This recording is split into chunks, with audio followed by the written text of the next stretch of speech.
Armed Forces of the Philippines Chief General Carlito Galvez mitataw nga mas palig-uno nila ang ilang intelligence operation pinagi sa umulon unya nga counter Sparrow o dili sa maso sa cadet squad. Siluan Mirundina sa report.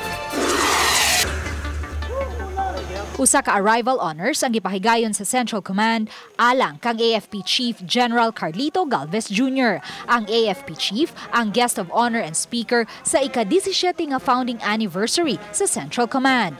Matod ni Galvez, sa giumol karon nga counter Sparrow sa AFP, mas hingus ganila ang pagpahigayon og intelligence operations aron masikop ang mga Sparrow units sa 8 pundok. We made the directive to heighten up their vigilance and security consciousness. And second, we intensify our intelligence operations so that we can utilize those Sparrow units na kinakandak ng ating mga komunista.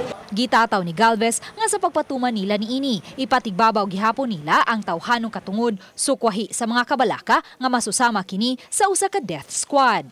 Meron naman tayong rules of engagement sa military na higher level pa rin na paramount pa rin natin yung protection ng lives of people.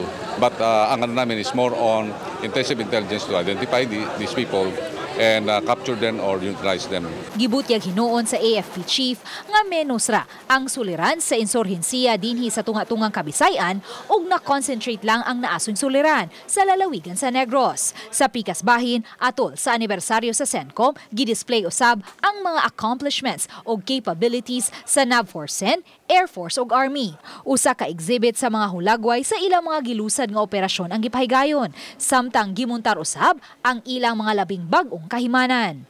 Luan Mirundina, Balitang Bisdak.